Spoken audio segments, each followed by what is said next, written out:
In this lesson, Chapter 6.4, we'll explore the healing of wounds and burns. By the end of this lesson, you'll be able to describe wound healing and distinguish among the types of burns and include a description of healing with each type.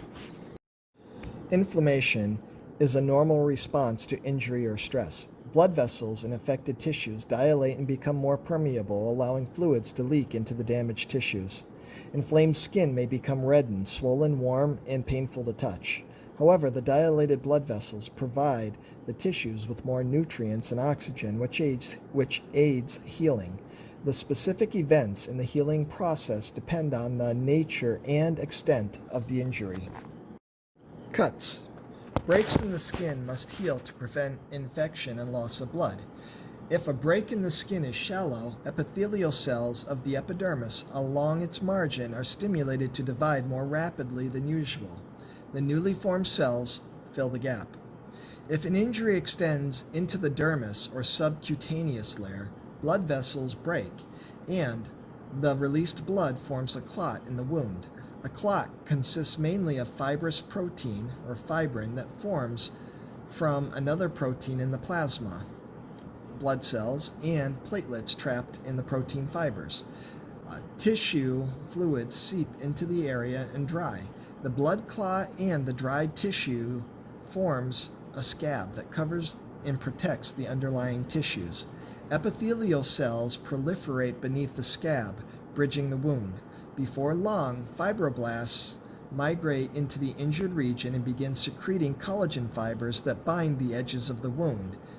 Suturing or stitching, or otherwise closing a large break in the skin, speeds this process.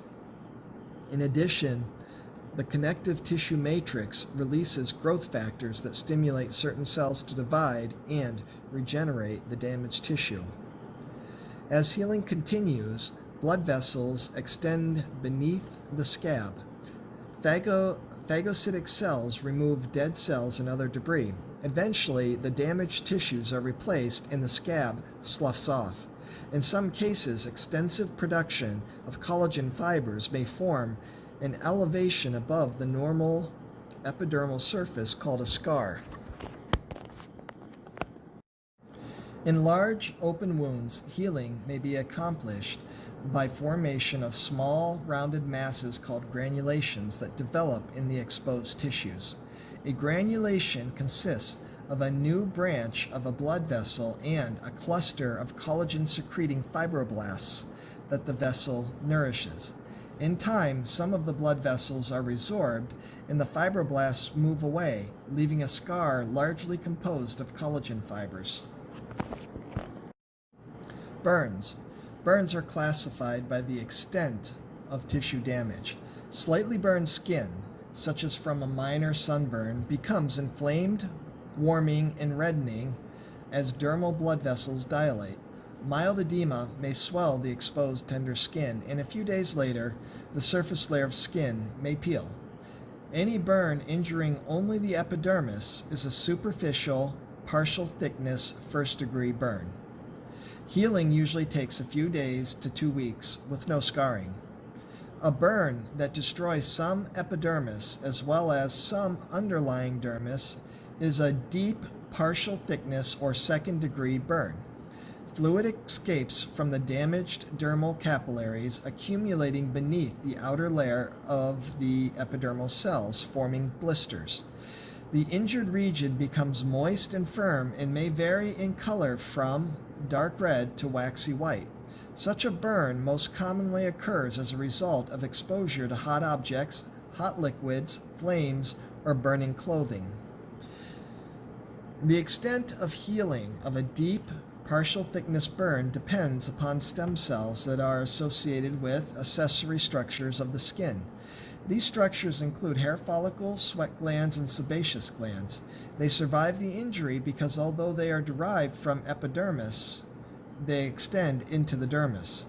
During healing, the stem cells divide and their daughter cells grow out onto the surface of the exposed dermis, spreading over it and differentiating as new epidermis. In time, the skin usually completely recovers and scar tissue does not develop unless an infection occurs. A burn that destroys the epidermis, dermis, and the accessory structures of the skin is called a full-thickness third-degree burn. The injured skin becomes dry and leathery, and it may vary in color from red to black to white. A full-thickness burn usually results from immersion in hot liquids or prolonged exposure to hot objects, flames, or corrosive chemicals. Because most of the epithelial cells in the affected region are destroyed, spontaneous healing occurs by growth of epithelial cells inward from the margin of the burn. If the injured area is extensive, treatment may require removing a thin layer of skin from an unburned region of the body and transplanting it to the injured area. This procedure is an example of an autograft, a transplant within the same individual. If the injured area is too extensive to replace with skin from other parts of the body, a cadaver skin or skin from a skin bank may be used to cover the injury, such as allograft from person to person. Such an allograft, a person-to-person skin graft, is a temporary covering that shrinks the wound and helps prevent infection and preserves deeper tissues.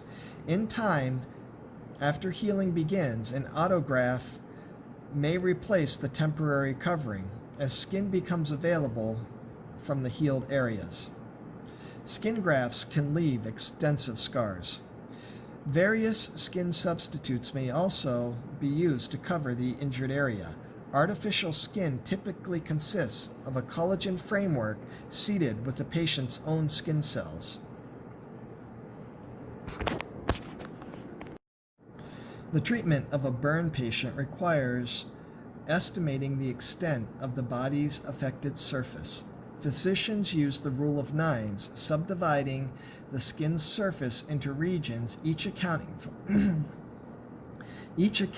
for 9% or some multiple of 9 of the total surface area. This estimate is important in planning to replace body fluids and electrolytes lost from injured tissues and for covering the burned area with skin or skin substitutes.